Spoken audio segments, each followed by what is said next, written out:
Boa noite, irmãos. Vamos abrir a palavra do Senhor lá em Tiago, capítulo 4.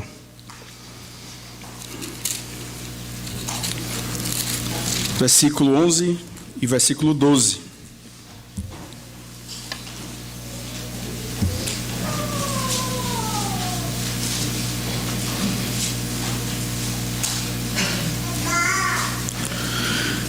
Tiago, capítulo 4, versículo 11 e versículo 12. Diz assim a palavra do nosso Deus: Irmãos, não faleis mal uns dos outros. Aquele que fala mal do irmão ou julga seu irmão, fala mal da lei e julga a lei. Ora, se julgas a lei, não és observador da lei, mas juiz. Um só é legislador e juiz, aquele que pode salvar e fazer perecer. Tu, porém, quem és que julgas o próximo? Vamos, mais uma vez, orar ao nosso Deus.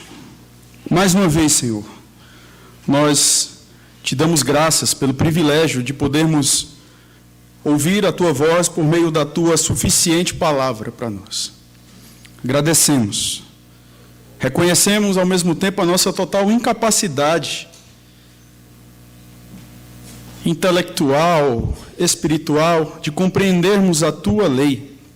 Por isso, nós oramos e suplicamos que o Teu Santo Espírito esteja iluminando o nosso entendimento, abrindo o nosso coração, para que possamos entender e para que o Senhor aplique a Tua palavra aos nossos corações, ao passo que também tenhamos um coração voluntarioso diante do Senhor nesta noite. Um coração disposto a obedecer. Que possamos dizer como salmista: agrada-me cumprir a Tua lei, agrada-me fazer a Tua vontade. Que possa ser agradável a nós, Senhor. Precisamos da operação do Teu Santo Espírito nos nossos corações. Nos ajuda e nos conduz neste momento, no nome de Jesus. Amém. Amém.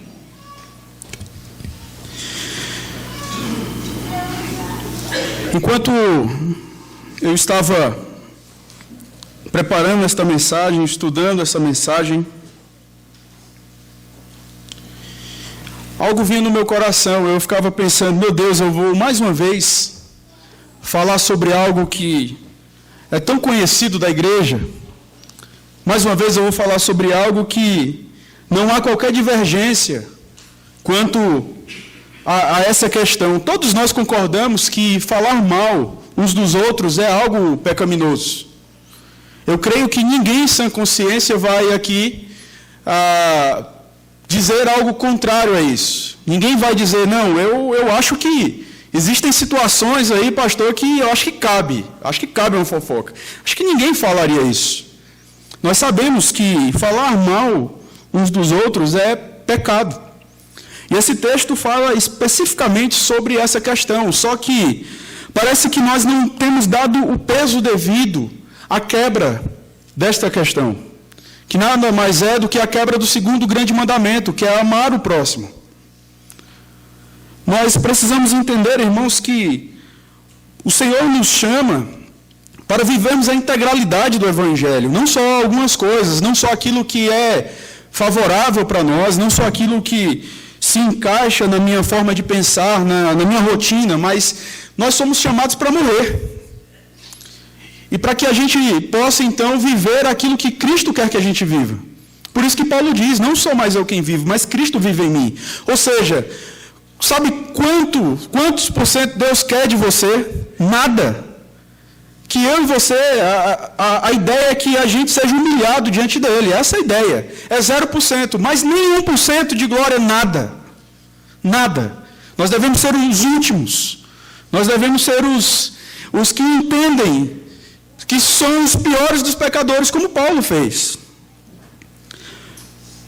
Falar bem uns dos outros, e eu não estou falando aqui de bajular ou falar contra a verdade, contra fatos, mas falar bem, prezar pela reputação do irmão, quando de fato o irmão está correto, ou se o irmão estiver errado, há um princípio bíblico, já lemos aqui Mateus 18.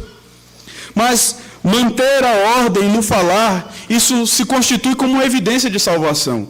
Você há de lembrar que Tiago está falando para uma igreja que conhecia a lei, uma igreja que tinha ciência da palavra de Deus.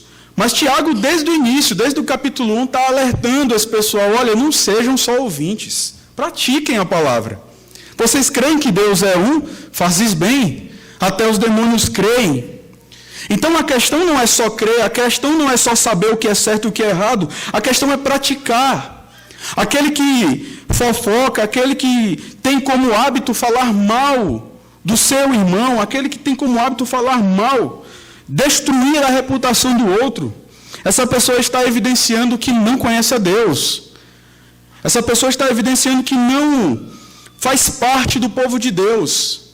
E há um texto lá em Salmos 50, no versículo 16, versículo 17, que chama muito a minha atenção em relação a isso que nós estamos abordando aqui. O Salmo 50, versículo 16 e 17, diz o seguinte: mas ao ímpio diz Deus, olha, Deus está dizendo isso ao ímpio, aquele que não o conhece. Olha o que Deus diz do ímpio: de que te serve repetires os meus preceitos? Ou seja, de que te serve repetires a minha palavra e teres nos lábios a minha aliança, uma vez que aborreces a disciplina e rejeitas as minhas palavras? De que te serve ter uma boa teologia? De que te serve citar textos e mais textos bíblicos?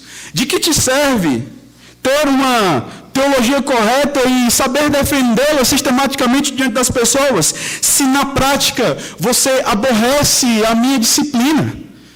Se isso não serve para o seu coração, Deus está falando com o ímpio, irmãos. E nós precisamos considerar essa questão, porque para Deus a fofoca não é um pecado de estimação da igreja.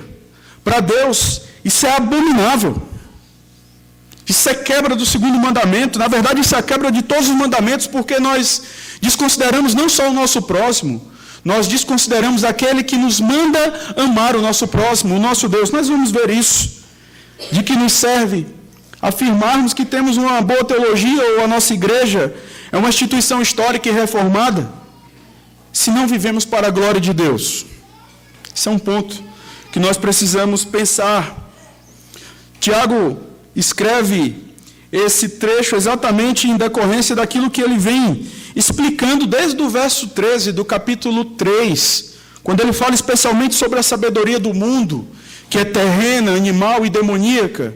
E isso vai resultar num coração invejoso, um coração faccioso, que por sua vez gera luta na igreja, disputas na igreja. Consequentemente, isso quebra o sexto mandamento, porque mata. Havia homicídio, não no sentido literal, já vimos isso, mas pessoas que estavam ali invejando, odiando umas às outras, e isso se constitui na quebra do sexto mandamento, que é o não matarás. E aí no verso 4, do capítulo 4, Tiago diz: infiéis, não compreendeis que a amizade do mundo é inimiga de Deus? Aquele, pois, que quiser ser amigo do mundo, constitui-se inimigo de Deus. Aqueles que são amigos do mundo têm como prática a maledicência. Tiago está preocupado com essa questão da língua, e ele vem falando isso já há alguns textos. No capítulo 5, versículo 9, ele diz: irmãos, não vos queixeis uns dos outros, para não serdes julgados. A ordem de Tiago é: parem de falar mal uns dos outros. E nós vamos pensar nesta noite sobre algumas razões ou alguns motivos pelos quais não devemos falar mal do nosso irmão. E o primeiro deles, a primeira razão para não falarmos mal uns dos outros, é porque é uma ordem do nosso Deus. A palavra de Deus diz: irmãos, não faleis mal uns dos outros. O verbo aqui falar está no imperativo, é uma ordem. Tiago não traz uma recomendação. Tiago traz uma ordem explícita do Senhor: parem de falar mal uns dos outros. A ideia, a tradução literal desse trecho é: parem de falar mal uns dos outros. Tiago não estava ali tentando meio que ter uma ação preventiva. Não. Tiago identificou. A fofoca era algo presente. A maledicência era algo presente na igreja. Por isso que Tiago escreve nesse tom, dizendo: parem de falar mal uns dos outros. Vocês não têm esse direito. Isso, então, irmão, se constitui numa ordem do nosso Deus. Não é uma opção para nós. Quando nós falamos mal do nosso irmão, nós podemos ter por certo que estamos quebrando o mandamento do Senhor. Mas eu quero refletir um pouco mais sobre o que está por trás disso. Eu convido você a abrir lá em 1 Timóteo, capítulo 3, no versículo 11. 1 Timóteo, capítulo 3, versículo 11. Onde a palavra de Deus diz, 1 Timóteo 3, 11, da mesma sorte quanto a mulheres, é necessário que sejam elas respeitáveis, não maldizentes, temperantes e fiéis em tudo. O que é que esse texto tem a ver com o que a gente está falando aqui? Interessante essa palavra aqui, maldizentes, que é exatamente a palavra grega diabolos. Isso lembra você alguma coisa? Quando diz que as mulheres, e essa ordenança, diante daquilo que Tiago escreve aqui para nós, não cabe só às mulheres, é como se Tiago estivesse também dizendo para a igreja: olha, não sejam maldizentes. Essa palavra maldizentes é a palavra diabolos, que tem a ideia de alguém que é dado à calúnia. É de onde vem a palavra diabo. Difamador, que acusa com falsidade, que faz acusações, que faz comentários maliciosos. Essa é a ideia da palavra no original. Aplicando a pessoas que, por opor-se à causa de Deus, podem ser descritas como agindo da parte do demônio, tomando o partido de Satanás. Pessoas também que perseguem pessoas de bem, criando inimizades entre a humanidade e Deus, armando contendas entre irmãos. Aqueles que falam mal uns dos outros e têm isso como hábito, você pode ter certeza, hoje é o dia de você chorar. Hoje é o dia de você lamentar diante de Deus. Hoje é o dia de você clamar a Deus que limpe as suas mãos e limpe o seu coração. Porque você não só expressa a sua opinião maliciosa por outra pessoa, você está sendo um agente do inimigo nessa situação. E você precisa despertar para a seriedade desse pecado. Nós precisamos despertar para isso. E não é à toa que o Senhor Deus, Ele repudia esse pecado quando nós vamos lá para Provérbios, capítulo 6, versículo 16 ao versículo 19.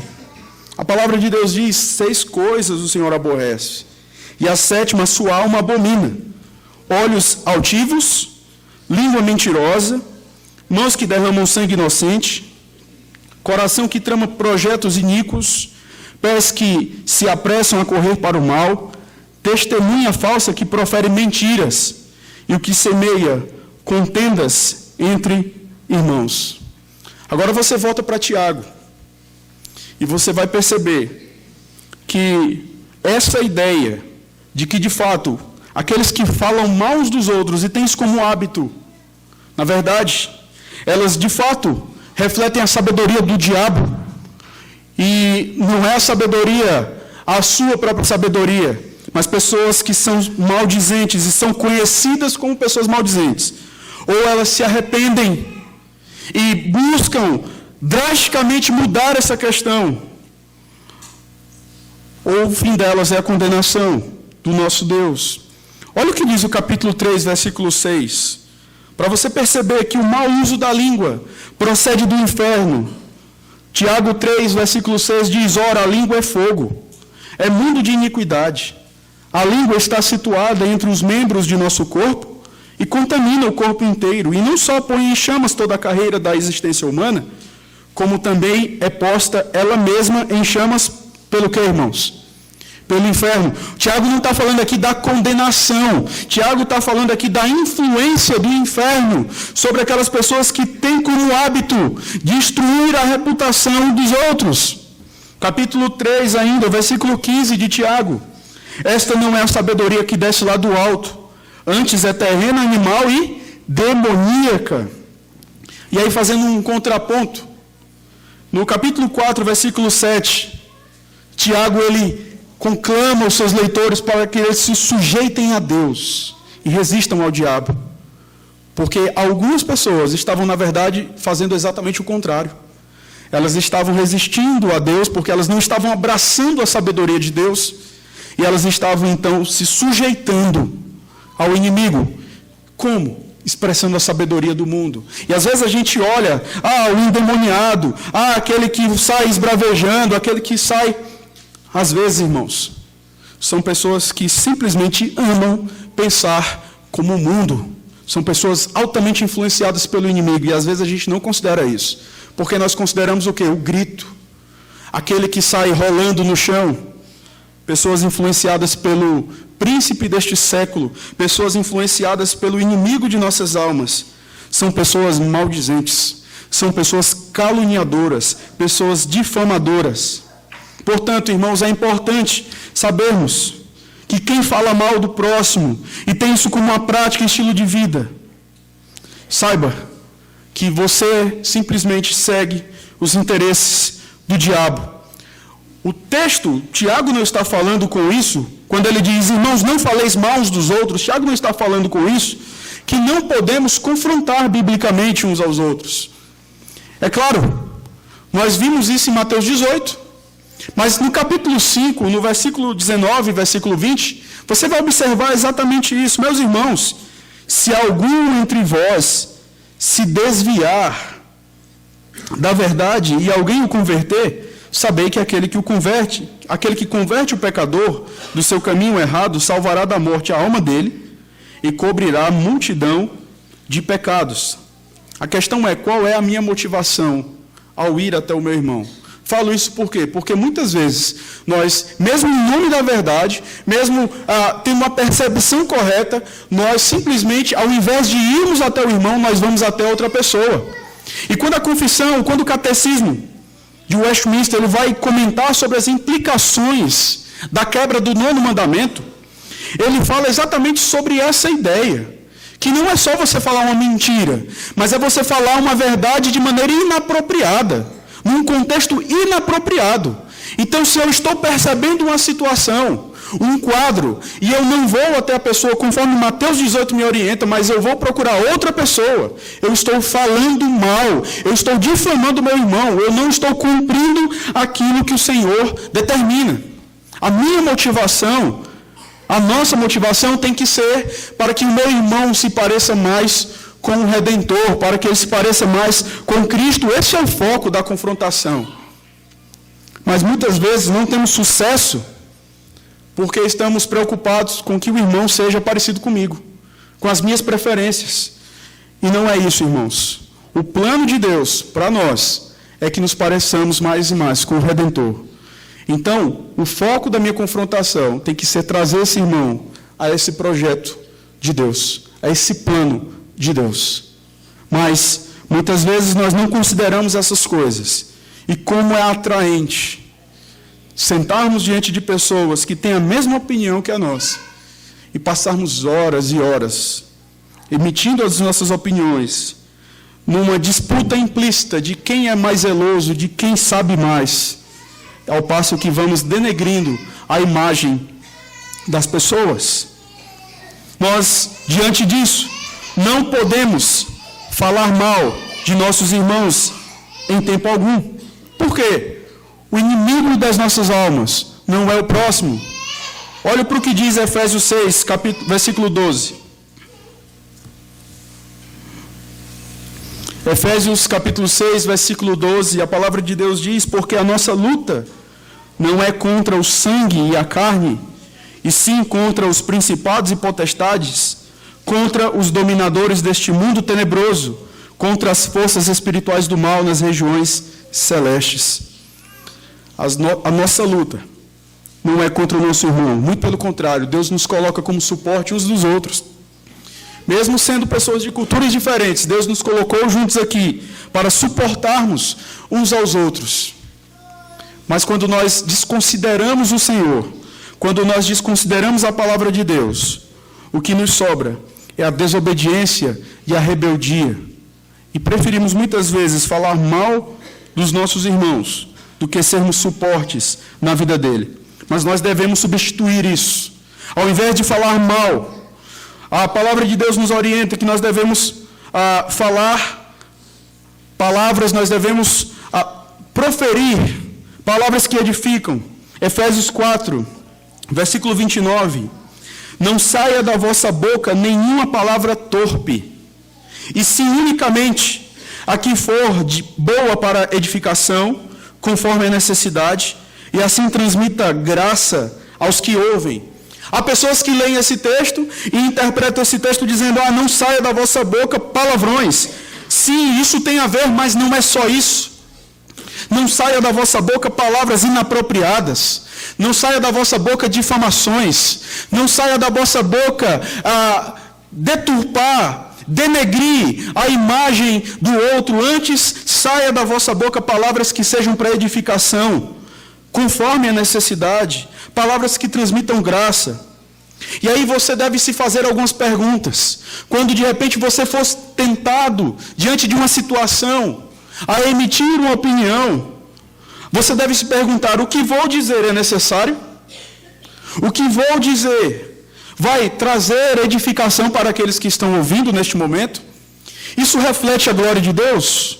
Isso vai transmitir graça?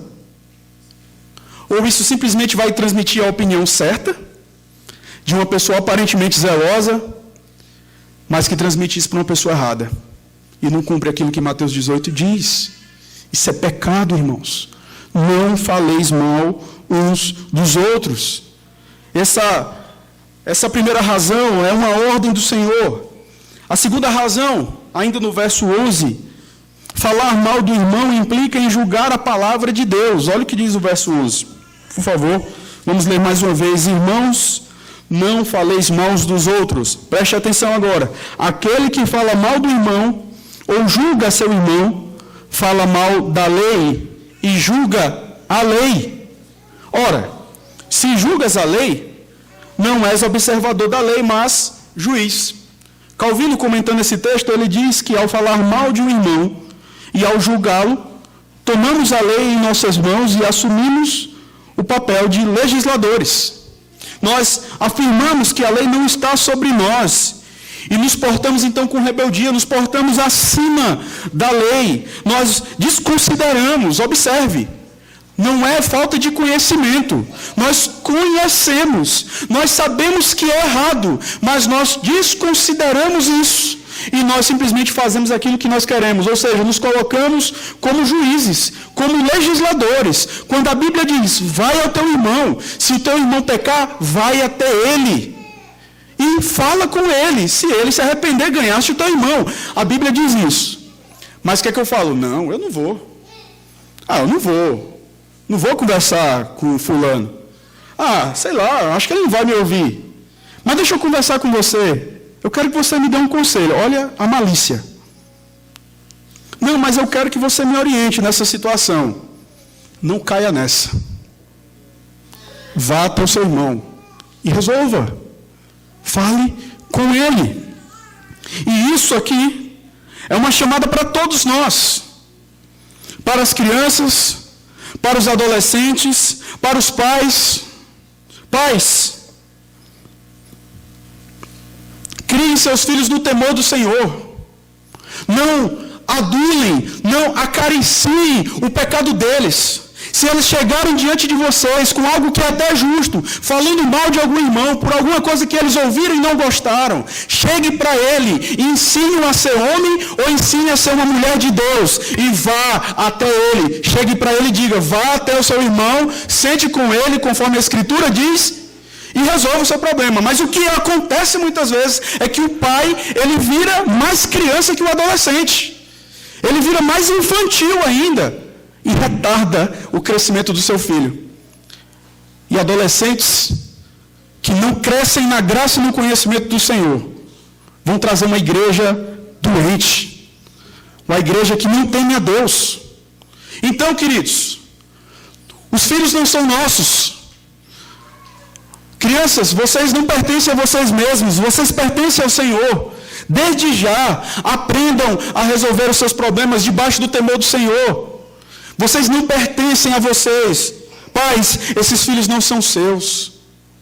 Eles são do Senhor. E eles precisam, desde já, aprender a resolver os seus problemas. Mas o que muitas vezes somos tentados a fazer é chorar com a imaturidade deles e não pastoreá-los, pastorear o coração deles, conforme a Escritura diz. E aí, às vezes, fica simplesmente naquele tom de desabafo. Só que a Bíblia diz que não devemos falar mal. Se seu filho é um crente, ele tem que considerar isso aqui.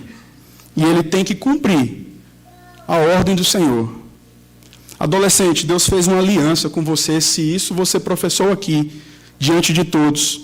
Eu quero que rapidamente você abra lá em Deuteronômio capítulo 5, e você vai perceber que essa historinha que muitas vezes a gente ouve, não, mas o meu pai é da igreja há tanto tempo, minha mãe é da igreja há tanto tempo. Olha o que diz Deuteronômio 5, versículo 1 e versículo 2. Desculpa, versículo 2 e versículo 3. O Senhor nosso Deus fez aliança conosco em Horebe. Não foi com nossos pais que fez o Senhor esta aliança, e sim conosco, todos que hoje aqui estamos vivos. Você é alguém que teme a Deus? Você é alguém que professa o nome do Senhor? O peso dessa palavra recai sobre os seus ombros também. No dia do juízo vai ser você que vai estar lá. É você. Deus ou está irado com você, ou Ele descarregou a ira que era sobre você, sobre Cristo. Você precisa de um Redentor, assim como seu pai precisou um dia. Então obedeça a palavra de Deus. Cumpra aquilo que o Senhor tem. Não desconsidere, não julgue a lei do Senhor. A lei de Deus, ela vale para os adultos, vale para os jovens, para os adolescentes e para as crianças. A lei do Senhor vale para todos aqueles que se chamam povo de Deus. E se estamos aqui nesta noite, essa palavra vale para nós também. E nós precisamos considerar isso. Eles estavam desconsiderando. Eles ouviam a lei, eles conheciam a lei, mas eles... Não, vamos falar mal uns dos outros, é tão agradável. Vamos fazer o seguinte, eu vou fazer um bolo, um café, eu vou aí, a gente conversa e tal, e vai. E aí, irmãos, isso reflete a sabedoria do mundo, e não a sabedoria de Deus. Você precisa ser suporte na vida do seu irmão, e não recipiente das imaturidades dele. Seja bênção na vida do seu irmão, seja bênção. Especificamente, falar mal do próximo é a quebra de pelo menos 2 mandamentos. O primeiro deles é o 6º, conforme já mencionei. Não matarás, Êxodo 20, versículo 13. O segundo, o 9º mandamento, não dirás falso testemunho contra o teu próximo, versículo 16 do capítulo 20 de Êxodo. Olha o que o Catecismo de Heidelberg, na pergunta 105, falando sobre a quebra do 6º mandamento, olha o que ele diz. O que exige Deus do 6º mandamento? Não matarás. Que eu não devo desonrar, odiar, injuriar, nem matar o meu próximo por pensamentos, palavras ou gestos, e muito menos por ações por mim mesmo ou através de outros. Antes devo fazer morrer todo o desejo de vingança. Agora olha a pergunta 106, ouça. Mas esse mandamento fala somente de matar? Porque alguém pode pensar, é uma coisa literal, sim, foi dito que por palavras. Mas e se eu não falo nada, se eu fico na minha? Ao nos proibir de matar, Deus nos ensina que detesta a raiz do homicídio, a saber, a inveja. Olha se não é isso que Tiago está falando aqui. Inveja amargurada no capítulo 3. O ódio, a ira e o desejo de vingança, que ele considera tudo isso como homicídio. Quando eu falo mal do meu irmão, quando eu destruo a reputação do meu irmão, eu estou quebrando o 6º mandamento. Diante de Deus, pode ser que o impacto social seja diferente. De alguém que enfia uma faca no pescoço de uma outra pessoa, isso vai ter um impacto social bem diferente. Mas nós estamos diante de um Deus, conforme foi orado, que julga com justiça. E para Deus, irmãos, não matarás, é não matarás. Inclusive, não destruir a reputação do outro. Olha o que o Catecismo de Heidelberg ainda comentando, fala sobre o 9º mandamento. Não dirás falso testemunho contra o teu próximo. O que se exige no 9º mandamento? Que eu não devo levantar falso testemunho contra ninguém, nem distorcer as palavras de ninguém, não fazer fofoca, nem difamar, não condenar, nem me ajuntar com ninguém, para condenar a outrem precipitadamente e sem o ter ouvido. Antes devo repudiar toda mentira e engano, obras próprias do diabo, para não trazer sobre mim a pesada ira de Deus. No tribunal ou em qualquer outro lugar eu devo amar a verdade, dizê-la e confessá-la com honestidade, fazer tudo o que puder para defender e promover a honra e a reputação do meu próximo. Será que estamos atentos a essa questão? Não é só não falar, mas é simplesmente se portar ali como ouvinte, sendo negligente diante da palavra de Deus, porque aquele que sabe que deve fazer o bem e não faz, nisto está pecando. Perceba a gravidade da situação. Quando julgamos o nosso próximo, nós nos colocamos acima da lei, porque dizemos, a lei diz uma coisa, mas eu prefiro fazer outra. A lei não tem validade sobre mim, me coloca então como legislador. E você há de lembrar que no versículo 6 do capítulo 4, Deus resiste aos soberbos, mas dá graça aos humildes. A segunda parte do versículo 11, ele diz, ora, se julgas a lei, não és observador, não és cumpridor da lei, mas juiz. Se julgas o teu próximo, não estás na posição de cumpridor da lei, mas de legislador e juiz. E nós vamos ver quem é o único legislador e juiz no versículo 12. Mas ainda, neste ponto, nós devemos considerar que, ao assumirmos esse papel, nós estamos diminuindo a palavra que nós professamos diante do mundo, que nós dizemos crer diante do mundo, pelo simples fato de estarmos desprezando a lei. Estamos desprezando a segunda parte, ou especialmente do 5º ao 10º mandamento, amar o próximo. Estamos desconsiderando o nosso irmão. Mas qual deve ser a nossa postura diante de Deus? Nós devemos substituir esta postura arrogante, porque falar mal do irmão é uma postura de arrogância, porque nos julgamos melhores. Nós devemos substituir esta postura arrogante de estarmos acima da lei por uma postura mais humilde. Isaías capítulo 66, versículo 2. A palavra de Deus nos diz, Isaías 66, versículo 2, porque a minha mão fez todas estas coisas e todas vieram a existir, diz o Senhor. Mas o homem para quem olharei é este, o aflito e abatido de espírito e que treme da minha palavra. Deus instituiu a sua palavra para ser a nossa única regra de fé e de prática, aquilo que a gente sempre fala, mas é única. Não são os seus parâmetros nem os meus parâmetros, mas a palavra de Deus. Que obediência Deus requer do homem? Uma obediência 99,9%? Salmo 119, versículo 4, não diz isso. Salmo 119, versículo 4 diz, tu ordenastes os teus mandamentos para que o cumpramos à risca. Nós estamos debaixo da lei de Deus, não estamos acima. Nós não fomos chamados aqui e não temos o direito de relativizarmos a palavra de Deus, ou seja, a palavra de Deus ordena que eu faça isso, mas sabe como é que é, pastor? As circunstâncias estão me levando a isso. Você não sabe o que foi que ele fez, você não sabe o que foi que ele falou. Ele não foi leal comigo, ele falou por trás de mim, eu tenho que falar por trás também. Quem modela as nossas ações é Deus ou é o outro? Se é o outro, você quebrou o primeiro mandamento, não terás outro Deus diante de mim.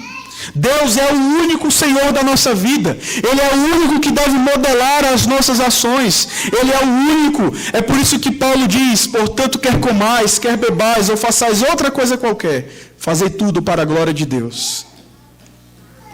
O meu pecado nunca vai encontrar justificativa no pecado do outro contra mim. Porque nós vivemos para Deus e não para o outro. E aí você percebe que Jesus, quando foi para a cruz, ele sofreu aquilo que era propósito eterno de Deus. Ele não reagiu ao pecado dos homens contra ele. Ele simplesmente viveu aquilo que Deus havia determinado. E nós devemos viver aquilo que Deus determinou para nós.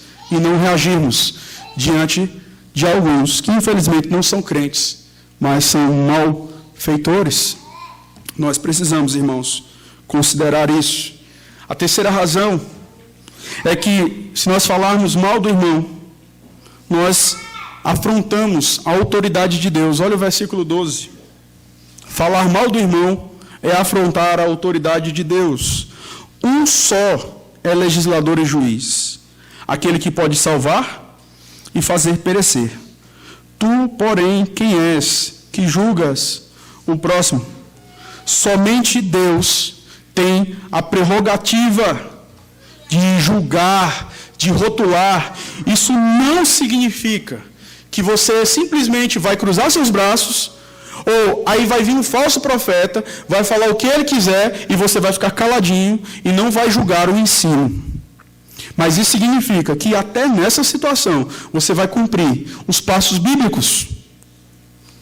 Você vai cumprir as ordenanças do Senhor. O próprio Senhor Jesus, ele deu as diretrizes quanto ao procedimento com aqueles que são impenitentes, no capítulo 18 de Mateus.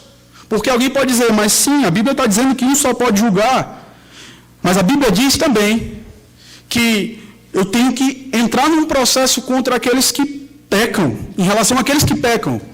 E aí, quando a pessoa não quiser se dobrar diante do Evangelho do Senhor, a Bíblia diz que nós devemos excluir. Considera como gentio e publicano. Mas você tomou os passos bíblicos para aquilo. O que Tiago está condenando aqui é uma acusação desleal. Aquelas pessoas estavam falando mal umas das outras com o intuito de derrubar umas às outras, e elas não estavam comprometidas. Elas estavam preocupadas em apontar o pecado do outro, mas elas não estavam comprometidas em serem suporte, em serem instrumentos de Deus. Eles estavam desconsiderando os pobres na igreja. Eles estavam desconsiderando a prática da palavra de Deus. Eles se portavam como os fariseus. Nós somos bons, mas tem muitos aí que não prestam. E eles estavam, então, acabando com a reputação dos outros.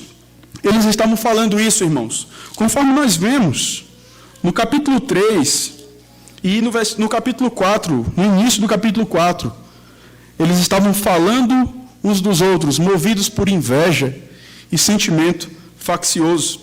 Por isso, desconsiderando a lei do Senhor Deus, eles não só estavam se colocando acima da lei, eles estavam se colocando no lugar de Deus. Quando Davi ele confessa o seu pecado ao Senhor, no capítulo 51 de Salmo, ele não diz, eu pequei contra Urias, eu pequei contra Batseba, ele diz, pequei contra quem? Contra ti, Senhor, contra ti somente. E às vezes a gente acha que o nosso pecado, ele ofende o pecado contra o outro, ele ofende só o outro. O pecado da maledicência ofende só o outro, mas não. O pecado da maledicência, em última análise, é uma desconsideração por aquele que disse para você amar o próximo e você não faz. Você está não só negando a lei, você está negando o Senhor das leis. O Deus das leis, conforme nós cantamos aqui. Deus, de modo soberano, estabelece as suas leis e por meio delas julga os homens, pois além de legislador, é também juiz, conforme nos diz Isaías 33, versículo 22. Eu acho esse versículo fantástico. Isaías 33, 22, a palavra de Deus diz, porque o Senhor é o nosso juiz, o Senhor é o nosso legislador, o Senhor é o nosso rei, Ele nos salvará. Só temos Ele. Ele é quem estabelece as leis, Ele é quem julga. Somente a Deus pertence o poder de julgar, salvar e condenar a alma das pessoas. É importante, irmãos, nós considerarmos aquilo que a palavra de Deus está nos dizendo nesta noite. É nesse contexto que Tiago ele encerra esse texto, esse parágrafo, fazendo a pergunta. Ele diz que um só é legislador e juiz, aquele que pode salvar e fazer perecer. E aí ele faz a pergunta: tu, porém, quem és que julgas o próximo? Quem somos nós? Quem é você diante de Deus? Se nós formos para Isaías 40, você é menos do que nada. Se nós formos para Mateus 5,3, Jesus vai dizer: bem-aventurados os humildes de espírito, porque dos tais é o reino dos céus. Diante de Deus, irmãos, diante uns dos outros, nós devemos perceber que o que nos diferencia, de repente, são os dons, ou na verdade as funções que nós temos. Mas diante de Deus, em termos salvíficos, todos nós dependemos da mesma graça. Todos nós éramos miseráveis e agora fomos alcançados pela misericórdia de Deus. Diante de Deus não há empresário, diante de Deus não há juiz, diante de Deus não há faxineiro, não há porteiro, diante de Deus não há desempregado, diante de Deus há um povo. E nós precisamos, irmãos, não nos vitimizar ou nos supervalorizar. Nós precisamos considerar a graça de Deus. A graça de Deus me alcançou e eu não tenho qualquer motivo para me colocar acima do meu irmão. O que significa? Que o versículo 10, ele fala que nós devemos nos humilhar, versículo 10 do capítulo 4, ele fala que nós devemos nos humilhar na presença do Senhor. Mas isso implica também em nos humilharmos diante dos nossos irmãos. E este ensino encontra total amparo em Mateus 23, versículo 11 e versículo 12. Quando o Senhor Jesus diz: mas o maior dentre vós será o quê? Vosso servo. Quem a si mesmo se exaltar será humilhado, e quem a si mesmo se humilhar será exaltado. Essa deve ser a nossa atitude. Nos humilhar diante de Deus. Ah, como é bonito a gente se humilhar diante de Deus, né? É bonito. Você não vê a feição de Deus, você não ouve a voz de Deus, você não ouve o tom. Mas você vê a feição do irmão, você ouve o tom do irmão. Ah, pastor, é tão difícil eu me humilhar diante dos meus irmãos. Pois é, mas Deus instituiu a igreja, para que a igreja possa servir de suporte e edificação uns para os outros. E às vezes, quando eu rejeito a confrontação de um irmão na fé, de um irmão piedoso, eu não estou rejeitando o irmão, eu estou muitas vezes rejeitando a Deus. Não foi assim que ocorreu no Antigo Testamento, quando os profetas eram enviados, e o povo negava os profetas, o povo maltratava os profetas, e o que é que Deus fazia? Ah, mas coitadinho dos meus filhos, olha como eles brigam, que coisa linda. Não. Deus punia, derramava sua ira. Abre o seu olho. Muitas vezes, nós estamos simplesmente olhando para o irmão e dizendo: ah, aquele fulano, aquele irmãozinho é chato, lá e vem ele de novo, querer dizer que isso é pecado. Cuidado, porque em outras palavras, você está chamando Deus de chato. Porque de repente aquele irmão vai ser instrumento do Senhor para falar a palavra, confrontar você na palavra. Irmãos, que o Senhor nos ajude, que o Senhor abra os nossos olhos, abra os nossos ouvidos, que possamos hoje fazer aquilo que Tiago recomendou, que Tiago exortou, no versículo 7 do capítulo 4. Esse texto vale para hoje, nesta noite. A minha oração é que seja uma noite de arrependimento. Quando ele diz: sujeitai-vos, portanto, a Deus, mas resisti ao diabo e ele fugirá de vós. Chegai-vos a Deus e ele se chegará a vós outros. Purificai as mãos, pecadores, e vós que sois de ânimo dobre, limpai o coração.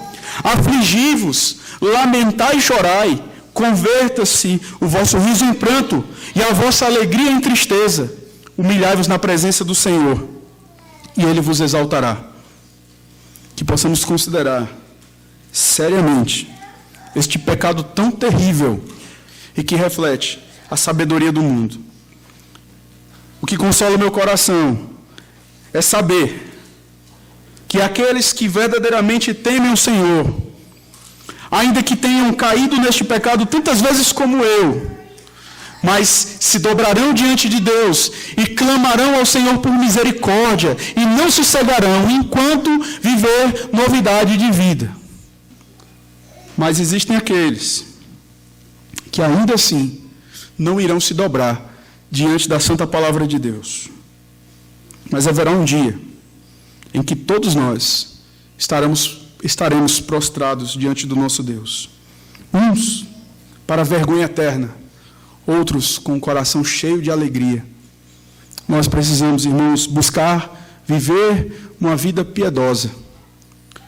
Deus não se encanta com o que você pode fazer. O que agrada ao nosso Deus é um coração quebrantado, um espírito contrito. O que Ele requer de nós é que andemos humildemente diante dEle, que amemos a misericórdia e que pratiquemos a sua vontade, que façamos a sua vontade. Não se esqueça, aquele para quem Deus irá olhar é aquele que treme diante da palavra dEle. Por isso, irmãos, vamos nos ajudar. Se você identificar, ou se estiver diante de alguém que vai agir de maneira maledicente, seja instrumento de Deus na vida dessa pessoa.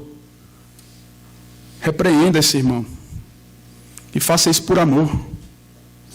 Faça isso e não seja negligente, não se cale.